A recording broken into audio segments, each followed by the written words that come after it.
নমস্কার, আমি শুভম রায়। আপনারা দেখছেন জিটিভি, দ্রুত হচ্ছে সবার সাথে। হাতে গোনা আর মাত্র কয়েকটা দিন, তারপরে ভাগ্য নির্ধারণের পালা। তাই আর বিন্দুমাত্র সময় নষ্ট না করে সকাল থেকে দিকে দিকে প্রচারে নেমে পড়েছেন 2024 লোকসভা নির্বাচনের সমস্ত রাজনৈতিক দল ও প্রার্থীসহ দলীয় কর্মীরা। বুধবার সকালে বহরমপুর পৌরসভার 7 নম্বর ওয়ার্ডে প্রচার সারতে দেখা গেল বহরমপুর লোকসভা কেন্দ্রের বিজেপি প্রার্থী নির্মল সাহাকে। উল্লেখ্য, প্রার্থী তালিকা ঘোষণা হওয়ার পর থেকেই সকাল হতেই দল বলে তাকে দেখা গেছে প্রত্যেক দিনই বেরিয়ে পড়তে, জনসংযোগ বাড়াতে মানুষের সাথে। যদিও এই লোকসভা নির্বাচনের রাজনৈতিক ময়দানে তিনি একবারে নতুন মুখ। তার পরিচিত মূলত শহরের এক বিশিষ্ট চিকিৎসক হিসাবে। এখানে এটা দয়ানগর অঞ্চল। আমি আজকে জগদম্বার থেকে দয়ানগর এবং তারপর আবার সোনাপট্টি দিয়ে আবার দয়ানগরে ফিরে যাব। আমি ভাবতেই পারছি না যে মানুষের যে স্বতঃস্ফূর্ত যে চাহিদা, মানুষের যে চাইছে, মানুষ যে একটা পরিবর্তন, যে এত অত্যাচারের পরে মানুষ যে সংগঠিত হয়ে ভাবছে যে দেশটাকে পাল্টাতে হবে, সুন্দর করতে হবে, কাজের পরিবেশ ফিরিয়ে আনতে হবে, এটা যে মানুষ কীভাবে ব্যক্ত করছে, আমাকে প্রত্যেকে আলাদা আলাদা করে ডেকে জিজ্ঞেস করছে যে ডাক্তারবাবু কতদিন লাগবে, কিভাবে করবেন। আমি নিজে সত্যি কথা আমি একদম ভাবতে পারছি না যে মানুষের স্বতঃস্ফূর্ত যে আহ্বান এবং বিজেপির প্রতি মানুষের যে প্রভাব, নরেন্দ্র মোদীর প্রতি যে বিশ্বাস, সেটা মানুষের মধ্যে কত দীর্ঘভাবে প্রভাব ফেলেছে। আজকে আমাদের এখানে দয়ানগরের 7 নম্বর জোনের একটা ছোট্ট পার্টি অফিস উদ্বোধন হয়েছে। এই পার্টি অফিসে আমাদের যুব নেতৃত্বরা এখানে থাকবে এবং এখানকার মানুষের সঙ্গে তারা যোগাযোগ রাখবে।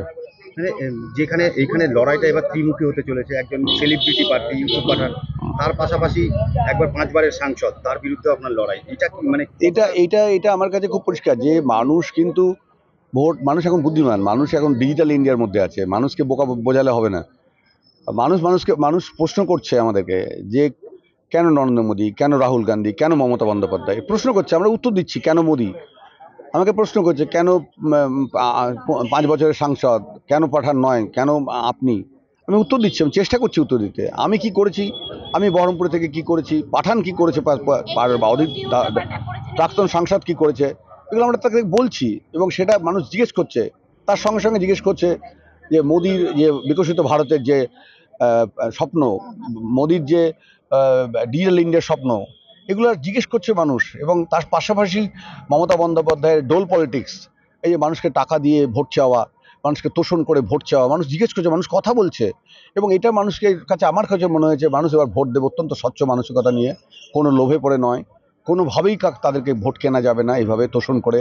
আমি কোনো ধর্মীয় তোষণ বা কিছু করে মানুষকে ভোট কেনা যাবে না। মানুষ এখন বুদ্ধিমান, মানুষ স্বচ্ছ বুঝে গেছে। চাকরি চায়, কর্মসংস্থান চায়, কলকারখানা চায়, স্বচ্ছ প্রশাসন চায়, স্বাস্থ্য চায়, শিক্ষা চায়, স্বচ্ছ চায়, এবং এটার ব্যাপারে মানুষ সোচ্চার হয়ে উঠছে।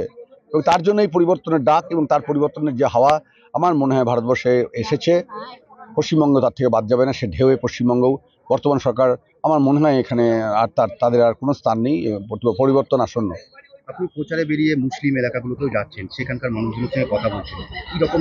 আসলে আমি সত্যি কথা বলছি, এই কথাটা আমার কাছে খুব আঘাত দেয় যে একটা সংখ্যালঘু সম্প্রদায়, মুসলিম এলাকা, সবাইকে মানুষ ভাবতে শুরু করুন, সবাইকে বলুন নাগরিক, সবাইকে বলুন সহনাগরিক। সে একটা ধর্ম বলে তাকে আমি কেন বলবো যে অন্য ধর্মের মানুষ? সেই মহল্লায় আমি যাচ্ছি, সবাই আমার কাছে সহনাগরিক, সবাই আমার কাছে মানুষ। সুতরাং মানবতাবাদী একমাত্র ধর্ম হতে পারে। এবং আমাদের দেশে, ভারতবর্ষ যেহেতু ধর্মনিরপেক্ষ রাষ্ট্র, এই রাষ্ট্র কখনোই ধর্মের নিয়ন্ত্রণে চলে না। এখানে সংবিধান হচ্ছে ধর্মগ্রন্থ, এখানে সংসদ ভবনটা হচ্ছে একটা মন্দিরের মতো, এবং সেখান থেকে দেশ পরিচালনা হয়। সুতরাং কে সংখ্যালঘু, কে খ্রিস্টান, কে মুসলিম, এইভাবে ভাববে না। এটা আমার কাছে মনে হয় এইভাবে ভাবনাটাই মানুষকে আলাদা করে রেখেছে, মানুষের মধ্যে বিভেদ করেছে, মানুষের মধ্যে অনেক আঘাত দিচ্ছে। মানুষকে বুকে টেনে নিতে হবে, কাউকে সেকেন্ড ক্লাস সিটিজেন বলে, সংখ্যালঘু বলে করে এটা করা উচিত হয় না।